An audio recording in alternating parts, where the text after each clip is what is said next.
राधे राधे सभी को। आषाढ़ मास के शुक्ल पक्ष की इस एकादशी को पद्मा एकादशी या फिर देवशयनी अथवा देवशोनी एकादशी कहते हैं। इस दिन से भगवान विष्णु 4 मास के लिए क्षीर सागर में शयन करते हैं और इसी कारण इस एकादशी को हरिशयनी एकादशी भी कहते हैं। पुराणों में यह भी कहा गया है कि इस दिन विष्णु से भगवान 4 मास तक बलि के द्वार पर पाताल में रहते हैं और कार्तिक मास के शुक्ल पक्ष की एकादशी को अपने लोक में लौटते हैं। तो इन 4 महीनों में भगवान विष्णु के क्षीर सागर में शयन अथवा पाताल में निवास करने के कारण ही विवाह आदि कोई भी शुभ कार्य नहीं होते। यद्यपि लगभग सभी एकादशियों को भगवान विष्णु की पूजा आराधना की जाती है, परंतु आज की जो रात्रि है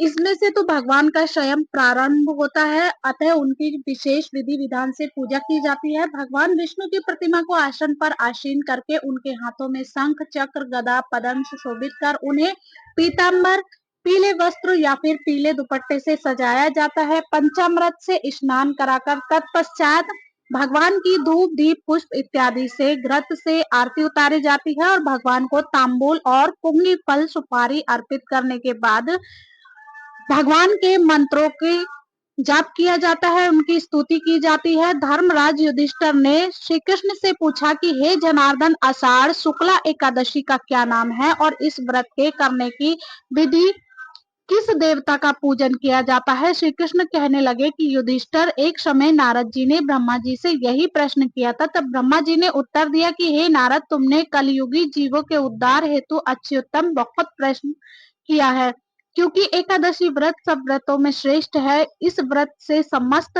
पाप नष्ट हो जाते हैं और जो व्यक्ति इस व्रत को नहीं करते वे नरकगामी भी होते हैं। सभी एकादशियों के व्रत श्रेष्ठ है और उनके करने से भगवान विष्णु प्रसन्न होते हैं, परंतु उन सब में भी आषाढ़ मास के शुक्ल पक्ष की यह एकादशी सबसे अधिक पुण्यदायी है। पद्मा नामक इस एकादशी से संबंधित पुराणों में वर्णित एक कथा मैं तुमसे कहता हूँ, ध्यान पूर्वक सुनिएगा। सतयुग में मानधाता नामक एक सूर्यवंशी राजा था जो सत्यवादी और महान प्रतापी था। वह प्रजा का पुत्र की तरह पालन किया करता था। उसकी प्रजा धन धान्य से भरपूर और सुखी थी। उसके राज्य में कभी अकाल नहीं पड़ता था।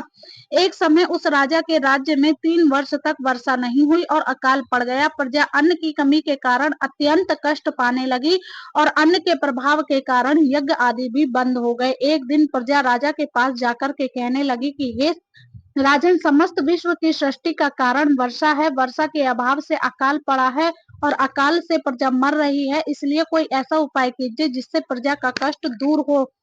राजा मानधाता ने कहा कि आप लोग ठीक कह रहे हैं, वर्षा से ही अन्न उत्पन्न होता है और आप लोग वर्षा न होने के अत्यंत दुखी हैं। मैं आप लोगों के दुख को समझता हूँ। ऐसा कहकर के राजा कुछ सेना साथ लेकर के वनों की तरफ चल दिया।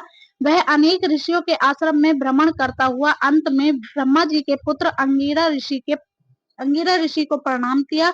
मुनि ने राजा को आशीर्वाद देकर के कुशल क्षेम के पश्चात उनसे आश्रम में आने का कारण पूछा। राजा ने हाथ जोड़ करके विनीत भाव से कहा कि भगवान, सब प्रकार से धर्म का पालन करने पर भी मेरे राज्य में अकाल पड़ गया है, इससे प्रजा अत्यंत दुखी है। राजा के पापों की प्रजा को कष्ट मिलता है, ऐसा शास्त्रों में लिखा है। जब मैं धर्मानुसार राज्य करता हूँ तो मेरे राज्य में अकाल कैसे पड़ सकता है। मैं आपसे इसी संदेह का निवारण करने के लिए आया हूँ। कृपा करके मेरे संदेह का निवारण कीजिए और साथ ही प्रजा के कष्ट को दूर करने का भी कोई उपाय बतलाइए। राजा की ये बात सुनकर के महर्षि अंगिरा ने कहा कि हे राजन, यह सतयुग सब युगों में उत्तम है। इसमें धर्म के चारों चरण उपस्थित हैं, अर्थात इस युग में धर्म की सबसे अधिक उन्नति है। लोग ब्रह्मा की उपासना करते हैं और ब्राह्मणों को ही केवल वेद पढ़ाने तथा तप करने का अधिकार है, परंतु आपके राज्य में एक शूद्र तपस्या कर रहा है। इसी दोष के कारण आपके राज्य में वर्षा नहीं हो रही है, इसलिए यदि आप प्रजा का भला चाहते हैं तो उस शूद्र का वध कर दीजिए। राजा ने कहा, महाराज, मैं उस निरपराध तपस्या करने वाले शूद्र को किस तरह मार सकता हूँ। आप इस दोष से छूटने के लिए कोई और उपाय बतलाइए। तब ऋषि कहने लगे कि हे राजन, यदि तुम अन्य उपाय जानना चाहते हो तो सुनो।